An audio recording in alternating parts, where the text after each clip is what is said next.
하나님께서 우리로 이 땅 가운데서 살게 해 주신 것을 우리가 다 알고 있습니다.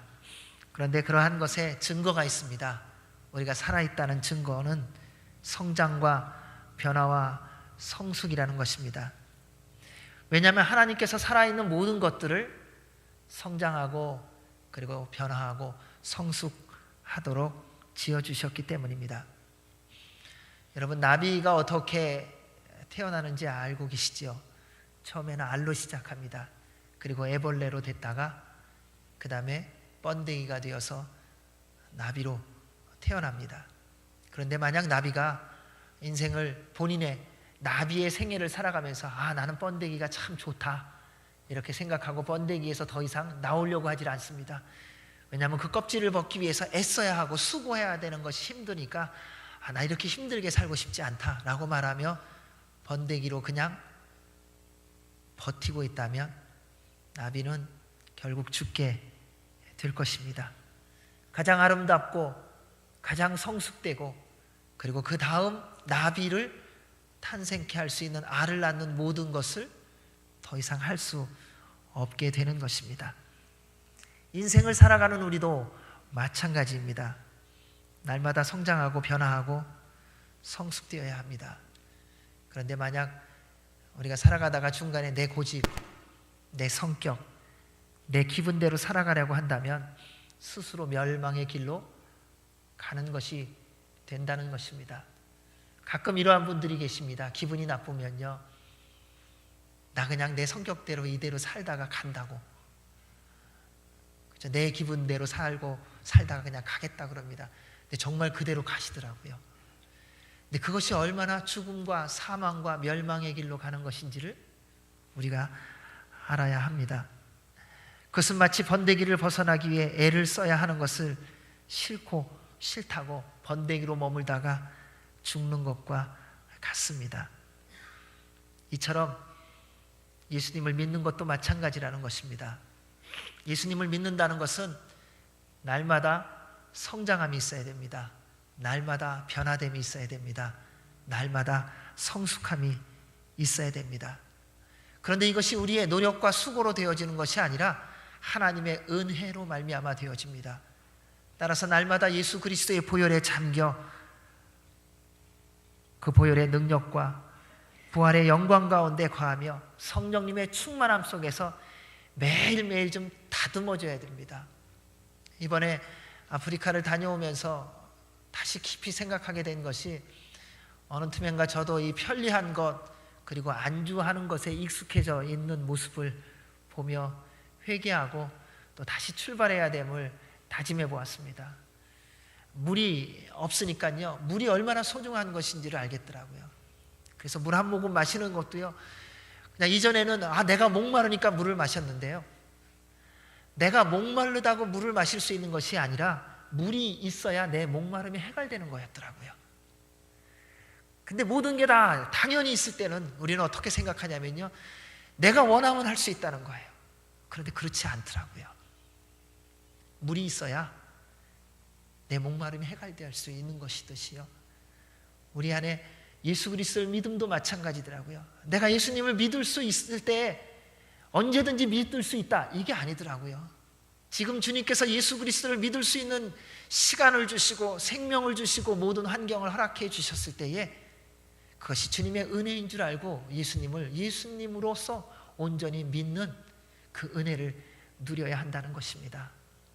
사랑하는 여러분, 예수님을 이렇게 자유롭게 믿을 수 있다는 것이 얼마나 큰 복인 줄 아십니까? 이것이 복인 줄 깨닫는 순간은 언제냐면요, 우리가 예수님을 믿는 것이 어려워질 때, 기도하는 것이 마음대로 안 될 때. 오늘날 중국에서 이제 중국에 있는 위구르족이라는 데가 있습니다. 신장이라는 데인데요, 거기에 있는 선교사님들 대부분이 한날에 다 추방됐다고 합니다. 거의 대부분의 선교사님들이요, 복음을 전하였기 때문에요. 그렇게 쫓겨나고 나면요, 복음을 전할 수 있다는 것, 복음을 들을 수 있다는 게 얼마나 큰 축복이고 얼마나 귀한 것인지 깨닫게 됩니다.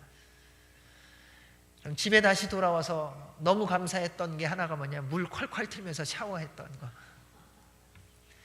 그래서 물 틀고요, 머리 잠깐 적시고 다시 물 끄고 비누질하고, 그리고 다시 물 틀어서 비누 이렇게 빼고.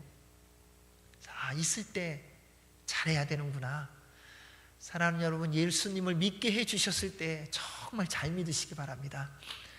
기도할 수 있을 때 정말 기도하시기 바랍니다. 여러분, 말씀을 볼 수 있는 이 시간을 주셨을 때 말씀 열심히 읽으시기 바랍니다. 여러분, 주님 안에서 믿음의 형제 자매가 함께 모여서 예배드리고 서로 사랑할 수 있게 해주시는 지금 서로 사랑하고요, 서로 잘 대해주고 열심히 서로 도와주시기 바랍니다. 이것이 얼마나 큰 은혜요 축복인지를 깨닫는 날이 곧 오게 될 것입니다. 이것이 매일 변화되고 성장하고 성숙되어져 가는 그리스도인의 모습이라는 것입니다.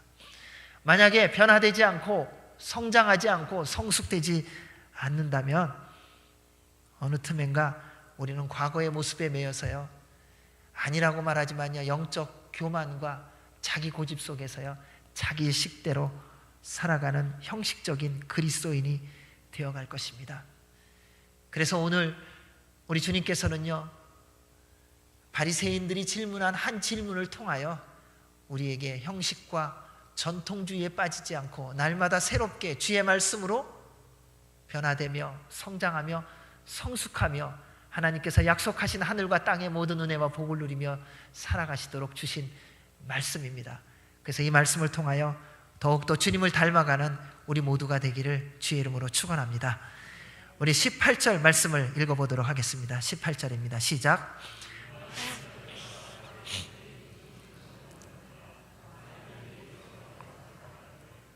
요한의 제자들과 바리새인들의 제자들은 금식하는데 어찌하여 당신의 제자들은 금식하지 아니하나이까?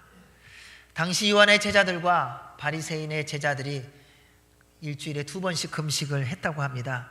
전통에 따라 월요일과 금요일에 금식을 했습니다.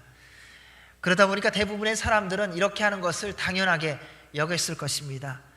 왜냐하면 많은 사람들은 오랫동안 지속적으로 해온 것이라면요, 익숙해지면요 그냥 당연하게 여깁니다. 그리고 어느 날 그렇게 안 하면요, 왜 그렇게 안 하냐고 말합니다. 한국 사람에게 익숙한 게 있습니다. 아침에 밥 먹는 겁니다. 아침에 밥 안 먹고 빵 먹으면요, 어느 날 빵 내오면 뭐라고 말하냐면요, 밥 어디 있냐 그래요. 왜? 어제까지 밥 먹었으니까요. 그게 익숙해서요. 그런데 외국에 가서, 선교지에 가서 만약에 미역국에다가 밥상 차려달라 그러면 왜 그러냐 그래요. 왜냐하면 거기서 익숙한 것은 커피나 빵으로 대신하는 거나 아니면 그 나라가 갖고 있는 익숙한 그 음식을 먹는 것이 당연하게 여기기 때문에요. 우리는 아무도 내가 당연하다고 여기는 것이 없다고 말하고요, 난 익숙한 거 별로 없는데 말하는데요, 가만히 살펴보면요, 각자가 자기 나름대로 익숙해진 것이 있고요, 그래서 그것을 가지고 모든 것을 판단하고 살아가는 것을 보게 됩니다. 그래서 아침에 누군가가 이상한 걸 먹으면요, 이상한 게 뭐냐면요, 나에게 익숙하지 않은 게 이상한 거예요. 그러면 이상하게 생각해요. 근데 그렇지 않다는 것입니다. 그러한 것에 우리가 얼마나 쉽게 넘어가는지 모릅니다. 이것은 우리가 그동안 살아왔던 삶 속에서 습관적으로 되어졌던 것이기 때문에 그렇다고 볼 수 있습니다. 물론 좋은 전통은 더욱 발전시키고 유지하고 지켜나가야 합니다. 하지만 그것이 전통주의가 된다면 더 이상 유익하지 못합니다. 왜냐하면 우리를 더욱더 힘들게 하는 올무가 되기 때문에 그렇겠지요. 좋은 법 더욱 발전시키고 잘 지켜나가야 합니다. 그런데 만약에 율법주의가 된다면 법 위에 있는 사람과 법 아래에 있는 사람으로 구별되게 됩니다. 그리하면 그 법은 더 이상 공정하거나 적법한 법이 되지 않습니다. 일을 시작할 때마다 생각해 보았습니다. 보면 대부분 사람들이 처음에는 순수함과 순전함으로 시작합니다. 그래서 많은 사람들이 그 의미와 가치에 의미를 두고요, 같이 동참합니다. 그래서 열심히 같이 일합니다. 그런데 일이 이루어지고 인정받기 시작하면 슬그머니 엉뚱한 일이 생기는 것을 우리가 보게 됩니다. 그로 인해 제일 먼저 잃어버리는 것이 첫 마음입니다. 첫 사랑입니다. 첫 헌신입니다. 근데 이게 예수님을 믿는데도 동일하다는 것입니다. 사랑하는 여러분, 예수님 처음 믿으실 때 어떠셨어요? 그때는 순수하셨죠. 그때는 순전하셨어요. 주께서 하시는 모든 말씀에 믿음으로 순종하셨어요. 자, 요즘은 어떠세요? 예수님 믿는 게 익숙해지지 않으셨어요?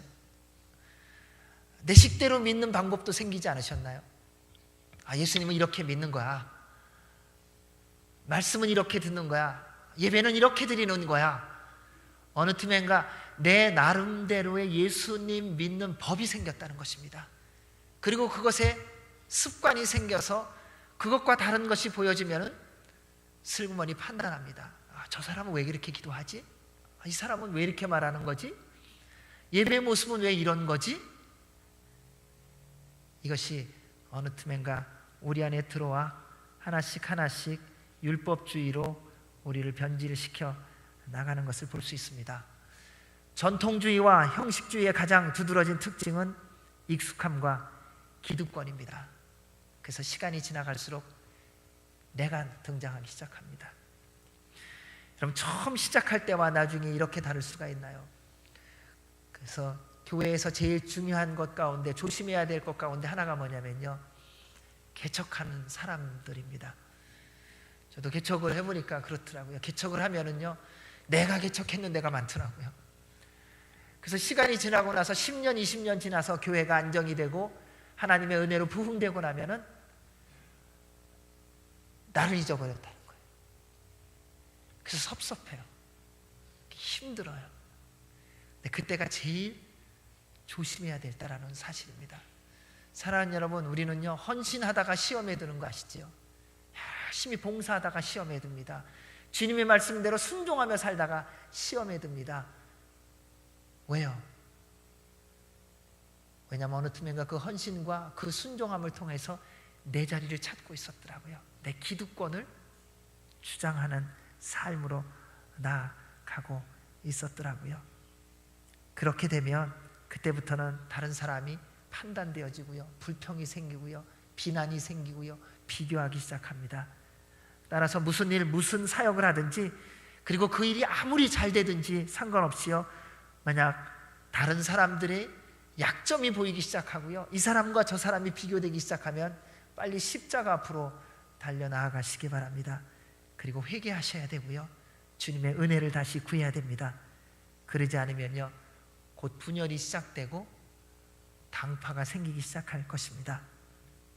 요한의 제자들과 바리새인들이 예수님께 당신의 제자들은 유대인의 전통에 따라 왜 금식하지 않느냐는 질문을 했습니다. 이 질문은 제자들 때문이 아니라 예수님 때문에 하는 질문이기도 합니다. 우리는 무슨 질문을 할 때 보면 사실은 그 사람한테 하고 싶은 질문이에요. 그런데 그 사람한테 하고 싶은 질문을 꼭 다른 사람을 이렇게 끌어다가 얘기하는 경우가 많아요. 아, 내가 꼭 뭐 이러고 싶지는 않은데, 그러면서 얘기를 합니다. 근데 그게 참 안 좋은 것이라는 겁니다. 근데 예수님은 이러한 바리새인들의 제자 질문을 들으면서 그들에게 또다시 기회를 주시며 대답을 해 주십니다. 이 말씀은 유대인들 못지않게 오늘날 우리에게도 주시는 말씀입니다. 왜냐하면 우리도요, 저는 앞에다 신자를 붙여보았습니다. 신율법주의, 신형식주의에 매여서 살아가는 사람들이 많고, 우리도 그러한 사람 중에 한 사람이기 때문입니다. 그래서 우리 주님께서 전통과 형식주의에 매이지 않고 살아갈 수 있도록 오늘 우리에게 새롭게 날마다 성장과 변화와 성숙하기 위하여 주시는 말씀입니다. 그래서 오늘 말씀을 통하여 저희가 세 가지를 한번 보려고 합니다. 우리 19절, 20절 말씀을 함께 읽겠습니다. 시작.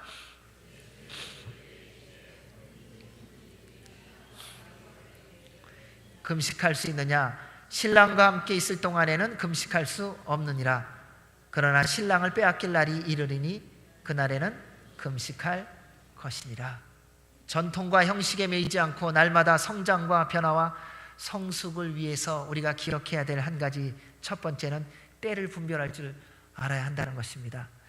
예수님은 혼인집 손님들이 신랑과 함께 있을 때는 금식할 수 없다. 그런데 신랑이 빼앗길 날이 올 텐데 그때는 금식하는 게 맞다. 예수님과 함께 있을 때는 기뻐하고 즐거워하라는 것입니다. 그런데 주님이 십자가를 지시게 되는 날이 올 것이라는 겁니다. 그리고 그날이 되면 금식하는 때가 되었다는 것을 알게 될 것이라는 겁니다. 살아가면서 때를 분별하며 사는 것이 얼마나 중요한지요.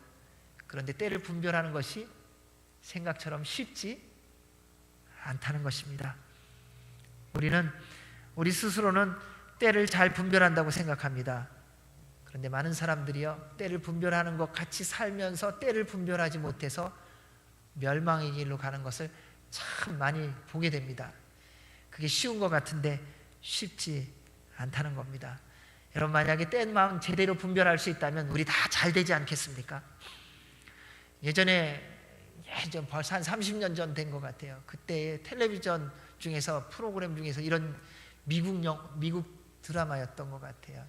이렇게 코 찌긋찌긋하면은 마술을 부리는 여자였어요. 근데 그 여자가 마술을 부리다가 남편한테 실수로 신문지에 경주하는 경기에서 내일 신문이 오늘 나온 거예요. 마술을 부려갖고. 근데 경주가 7번인가가 우승을 한 거예요. 남편이 그 신문을 본 거예요. 날짜를 보니까 내일 신문인데 경마에서 7번 말이 이긴 거예요. 그래서 이야, 신났다 해갖고 그 다음날 경주에 가갖고 경기장에 가고 7번한테 자기가 있는 돈을 다 한 거예요. 당연히 승리했죠. 와, 그러니까는 그 여자가 깨달은 거, 이러면 안 되는데 하고 다시 코를 찌긋찌긋 해갖고선 방송에 나온 거예요. 아, 방송이 실수라고 7번이 아니라 6번이 승리했다고 정정 보도를 하니까요, 이 남자가 화가 나갖고요, 그걸 다 찢어버리더라고요. 그래서 조금 있다가 다시 정정 보도가 나오는 거예요. 아, 실수했다고, 7번이 맞다고. 우리가 뭔가를 알 것 같은데요, 결코 알지 못합니다.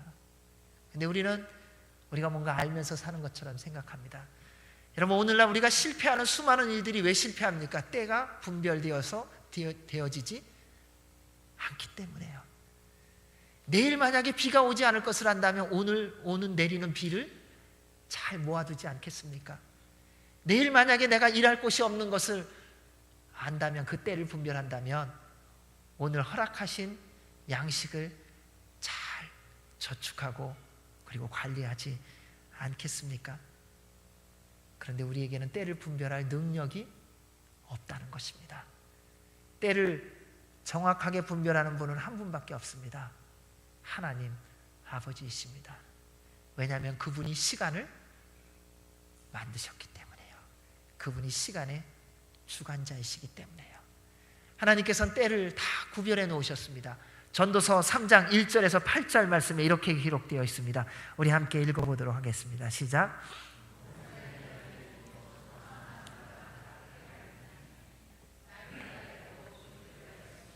심을 때가 있고 심은 것을 뽑을 때가 있으며, 죽일 때가 있고 치료할 때가 있으며, 헐 때가 있고 세울 때가 있으며, 울 때가 있고 웃을 때가 있으며, 슬퍼할 때가 있고 춤출 때가 있으며, 돌을 던져버릴 때가 있고 돌을 거둘 때가 있으며, 안을 때가 있고 안는 일을 멀리할 때가 있으며, 찾을 때가 있고 잃을 때가 있으며, 지킬 때가 있고 버릴 때가 있으며, 찢을 때가 있고 꿰맬 때가 있으며, 잠잠할 때가 있고 말할 때가 있으며, 사랑할 때가 있고 미워할 때가 있으며, 전쟁할 때가 있고 평화할 때가 있느니라. 아멘.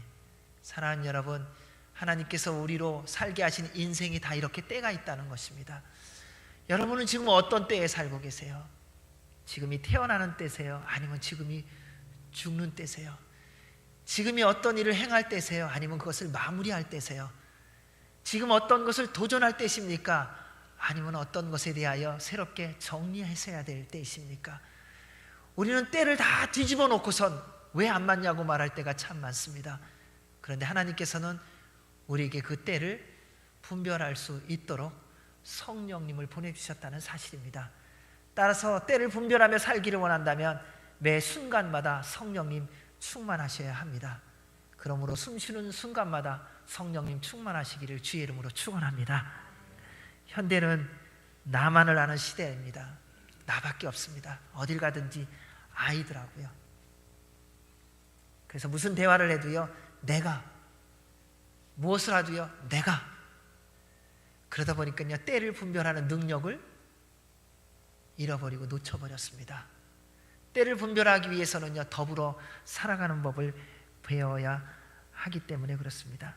그런데 세상이 얼마나 그러한 우리의 성향을 잘 아는지요. 사탄은요, 우리를 생각보다도, 우리가 아는 것보다도 우리를 더 잘 알더라고요. 기가 막히게 유혹합니다. 이제 남은 인생 지금까지 수고해주지 않았냐? 당신은 원하는 대로 살라는 거예요. 내가 계획한 대로 살라고 말합니다. 하고 싶은 것을 하라고 말합니다. 인생은 누구의 것이요? 내 것. 그러잖아요. 그러니까 노래도 하도 얼마나 인생을 우리 것이라고 하고 싶었으면, 노래에도 그런 거 있잖아요. 인생은 내 것이에요. 인생은 당신의 것. 그러니까 내 마음대로 사십시오. 그동안 수고하고 애썼는데 이제는 당신을 위해서 사십시오. 이게 세상이 우리를 유혹하는 것입니다. 그런데 하나님은 우리에게 한 번도 그런 말씀을 하신 적이 없어요. 자, 지금까지 내가 내 말대로 순종하며 수고하여 살았으니 이제 남은 인생은 내 때니 내가 원하는 대로 한번 살아봐라, 이렇게 말씀하신 적이 한 번도 없으세요. 우리 주님은 오히려 거꾸로 말씀하세요. 너의 인생은 내 것이니 내 말에 순종하며 살아라.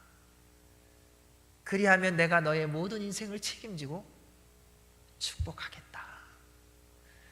사랑하는 여러분, 우리는 때를 분별하지 못하여 웃을 때와 울을 때를 구별하지 못합니다. 즐거운 때와 괴로운 때를 구별하지 못하고요, 죽을 때와 살 때가 언제인지를 깨닫지를 못합니다. 이러한 세상을 살아가면서도 우리는 어쩌면 이렇게 무지하게 살아가는지요. 시간의 주관자는 하나님 한 분뿐이십니다. 때를 분별하며 살아가는 길은 오직 한 길밖에 없습니다. 예수 그리스도가 주인이신 삶을 살아가는 것뿐입니다. 사랑하는 여러분, 여러분의 삶의 주인이 예수 그리스도가 되게 하시기 바랍니다. 그리하면 날마다 때를 분별하며 살아가는 은혜와 복이 있을 줄로 믿습니다. 21절 말씀을 읽겠습니다. 21절입니다. 시작.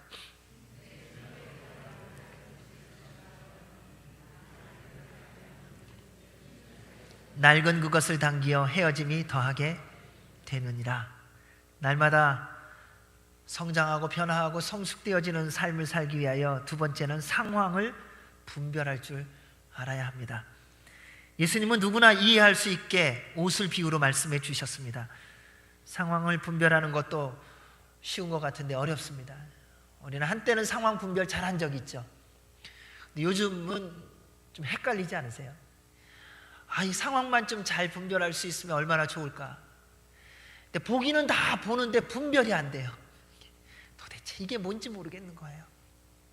저는 어렸을 때에 그런 생각을 한 적이 있어요. 기도하면서 하나님, 30, 40, 50이 되면은 정말 예수님만 생각하고 어떤 상황이 되든지 주의 말씀만 들려지고 주의 말씀대로 순종하며 살겠지요. 그때는 정말 예수님을 50년만큼 닮아갔으니까는 얼마나 순수하겠어요. 주님 외에는 다른 어떤 곳에도 관심이 없을 거지요. 그렇게 기도했던 적이 있어요. 근데 시간이 지나면서요, 그게 그렇지 않다는 걸 깨달으면서 얼마나 괴로운지요. 사실은 지금도 한없이 괴롭습니다. 그래서 때로는 그런, 이번에도 오고 가면서 기도하면서 그런 마음을 많이 품었습니다. 하나님, 산다는 것이 이렇게 괴롭고 힘든 것이라면 주님의 나라에 가는 것이 훨씬 더 아름답고 복된 것 같습니다.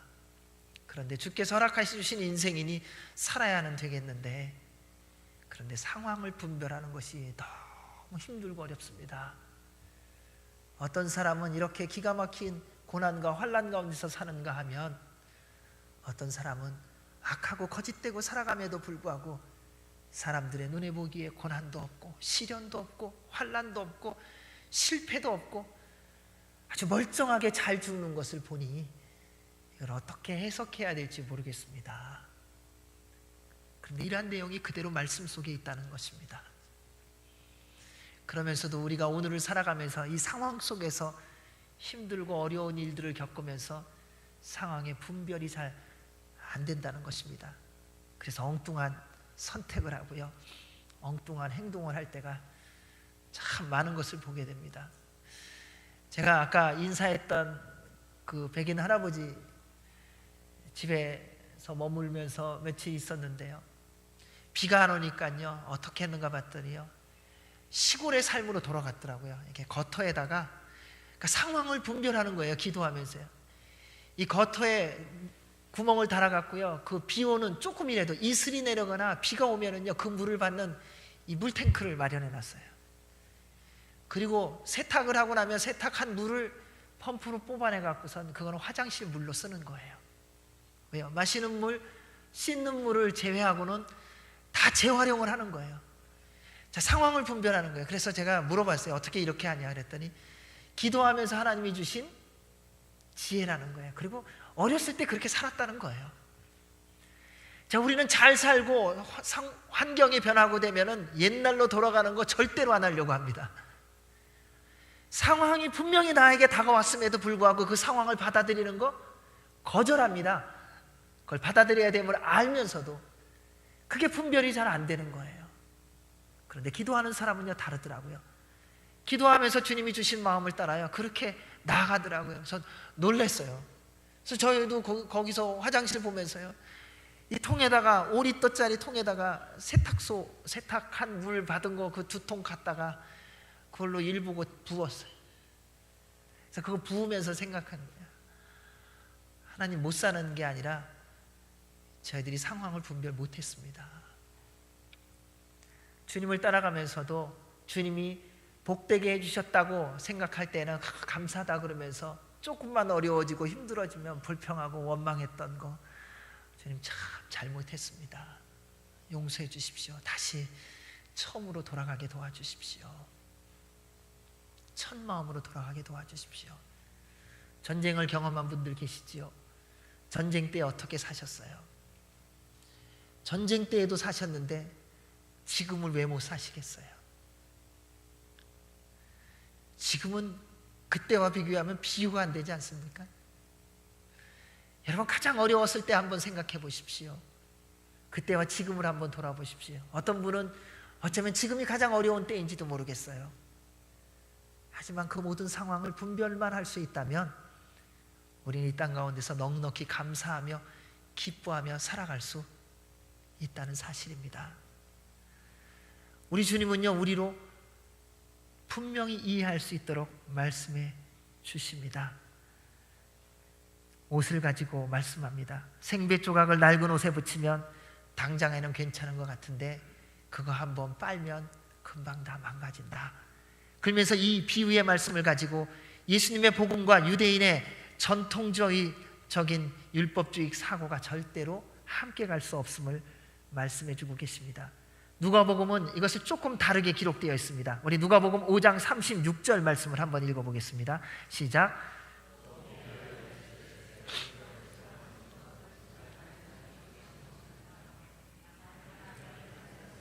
새 옷을 찢을 뿐이요 또 새 옷에서 찢은 조각이 낡은 것에 어울리지 아니하리라. 사랑하는 여러분, 상황을 분별할 줄 안다는 것은요, 함께 갈 수 있는 것과 함께 갈 수 없는 것을 분별할 수 있어야 한다는 것입니다. 빛과 어둠은 함께 갈 수 없습니다. 죄와 선은 함께 있을 수가 없습니다. 옛 것과 새 것은 함께 하지 못합니다. 거룩한 것과 더러운 것은 함께 있을 수가 없습니다. 그런데 오늘날 사탄이 우리를 속이는 것이 있습니다. 모든 게 다 똑같다고 말합니다. 그래서 무엇을 믿든지 누구를 믿든지 그냥 마음만 편하면 된다고 얘기해요. 여러분, 주님 앞에 나와 예배드리는 것이 내 마음 편하자고 나오는 것이라면 여러분 정신 차리셔야 됩니다. 내 마음 편하자고 예배드리는 거 아닙니다. 우리가 주님 앞에 마땅히 예배드려야 될 존재이기에 주님을 경배하고 찬양하기 위해서 주 앞에 나오는 것입니다. 이거 섞지 마시기 바랍니다. 나는 왜 교회 가요? 그럼 왠지 교회 갔다 오면 마음이 편해서요. 그래서 미국 사람들 한때 그런 적이 있는 거 아세요? 요즘은 그것도 없어졌더라고요. 놀러 가요, 주일날. 놀러 가다가요, 본인들이 예배드리는 시간이 있잖아요. 11시. 그럼 12시 반쯤에 목사님 축도하는 시간이야. 그럼 가다가 갓길에 서요. 그 축도하는 시간에 잠깐 그 축도하는 1분 동안 같이 기도한다는 거예요. 그리고 축도 끝나면 또 가요. 우리에게도 그런 모습이 있지 않습니까? 찜찜해서 교회 나오는 분이 계세요. 그럼 그게 얼마나 세상에 속고 살아가는 것인지를 알아야 됩니다. 사랑하는 여러분, 우리는 주님을 경배하고 주님을 찬송하기 위하여 나오는 줄로 믿습니다. 그것을 통하여 주께서 주님 되심을 또 경험하는 것입니다.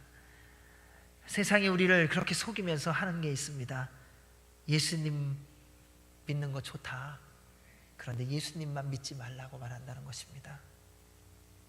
예수님 믿는 거 좋대요. 근데 예수님만 믿지 말래요. 다른 것도 같이 믿으라는 거예요. 왜요? 예수님도 중요하지만 다른 것도 중요하다고 말한다는 것입니다. 하지만 예수님은 분명히 우리에게 말씀하셨습니다.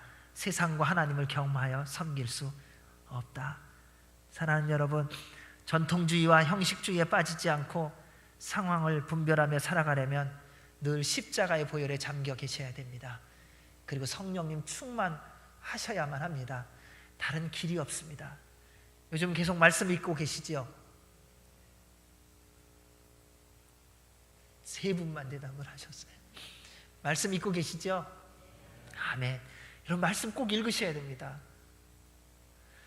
이번에 비행기 시간이 길으니까 좋더라고요. 비행기 길으니까 같이 아내하고 옆에 앉아서 말씀, 경쟁적으로 말씀을 읽는 거예요.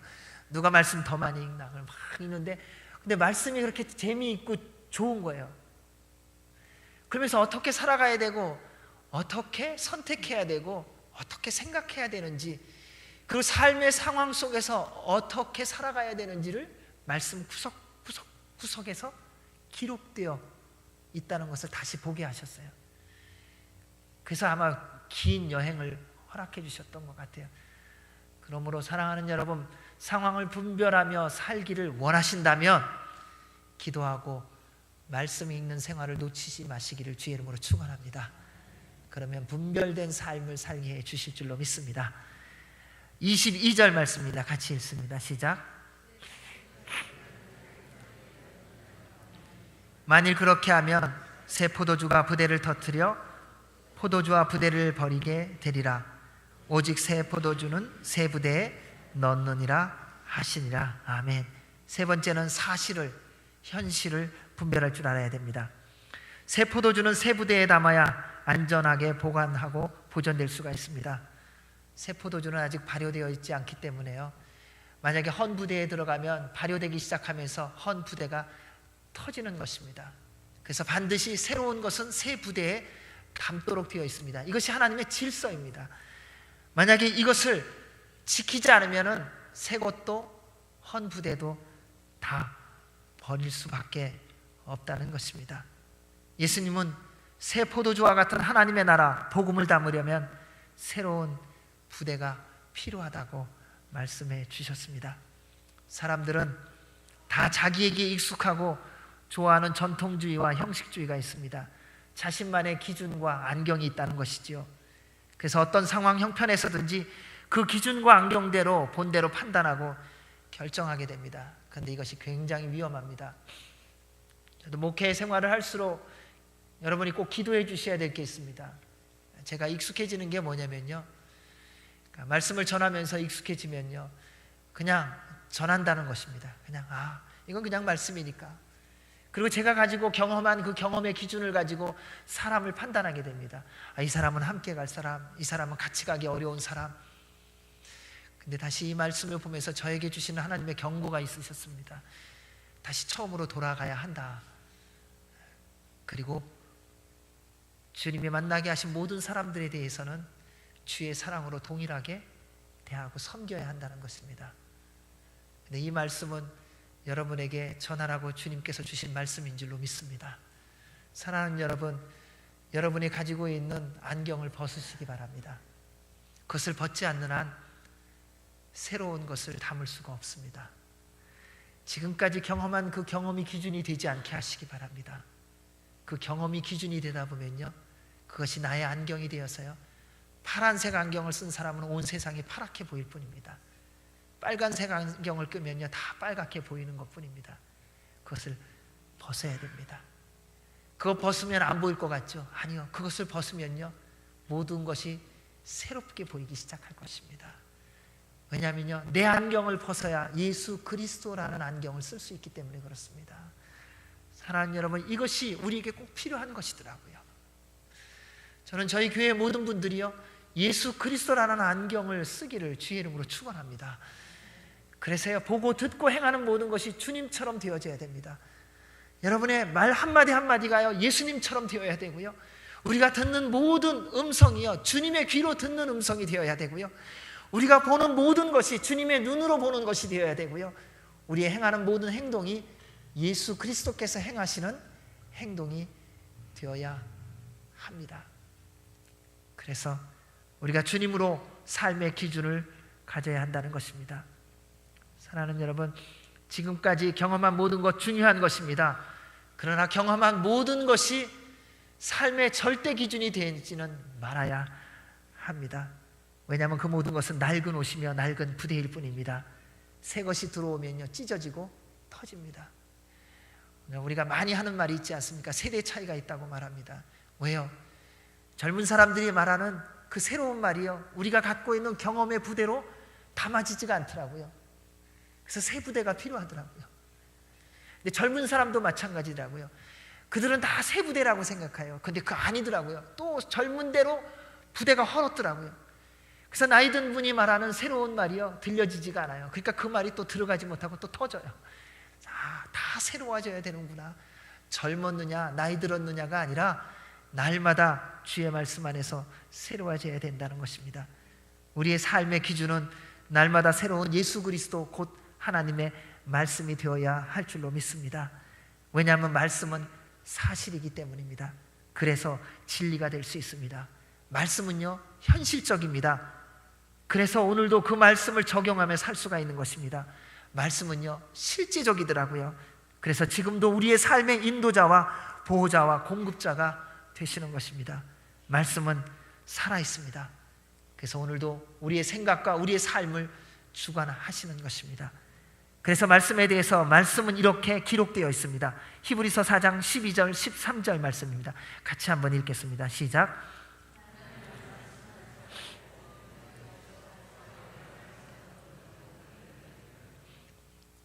영과 혼과 관절과 골수를 찔러 쪼개기까지 하며 또 마음의 생각과 뜻을 판단하나니 지으신 것이 하나도 그 앞에 나타나지 않음이 없고 우리의 결산을 받으실 이의 눈앞에 만물이 벌거벗은 것 같이 드러나느니라. 아멘. 사랑하는 여러분, 이제부터는요, 세상의 어둠과 악해짐을 말하지 마시기 바랍니다. 세상은 빛이 없어 어두워지고 악해지는 겁니다. 세상은 소금이 없어 맛을 잃어버리는 것입니다. 소돔과 고모라 같은 세상이라고 우리가 말합니다. 아니, 어떨 때는 이런 말도 합니다. 그때보다도 더 악하다고요. 그런데 오늘날 이 시대의 사람들을 보십시오. 세상과 비교할 수 없이 유명한 사람, 능력 있는 사람, 실력 있는 사람, 재주 있는 사람이 넘쳐나지 않습니까? 그렇다면 세상이 더 좋아져야 되는데 왜 더 반대로 갑니까?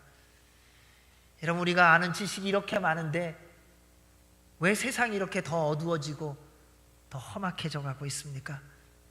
하나님께서 소돔과 고모라를 심판하려고 하실 때 아브라함을 만나셨습니다. 그때 아브라함이 주님 앞에 기도하며 구한 것이 있습니다. 50명부터 시작해서 10명까지 내려갔어요. 우리 주님이 그 요청을 다 들으셨어요. 그래, 소돔과 고모라 성에 10명의 의인만 있다면 내가 그 성을 멸하지 않겠다. 그 약속을 아브라함이 받았어요. 그런데 그 성에 10명의 의인이 없어서 심판을 받았습니다. 이 시대가 주님의 심판으로부터 구원받기 위해 하나님께서 찾으시는 한 사람이 있습니다. 그 한 사람은요, 새 포도주 되시는 예수 그리스도의 말씀대로 순종하며 살아가는 새 부대가 되는 한 사람, 바로 여러분입니다. 사랑하는 여러분, 세상에 빛이 없다고 불평하지 마시기 바랍니다. 여러분이 세상의 빛입니다. 사랑하는 여러분, 세상이 부패되어 가고 있다고 원망하거나 판단하지 마시기 바랍니다. 여러분이 세상의 부패를 막는 하나님의 소금입니다. 다른 곳에서 찾지 마십시오. 우리 모두가 주님의 부름을 받은 새 부대인 것을 믿으시기 바랍니다. 그래서 남은 인생 동안에 새 포도주 되시는 예수 그리스도를 담는 부대로서 세상에서 방황하고 갈등하고 혼동하며 살아가는 잃어버린 상한 영혼들을 주님께로 인도하는 새 부대가 되시기를 주의 이름으로 축원합니다. 아멘. 기도하겠습니다.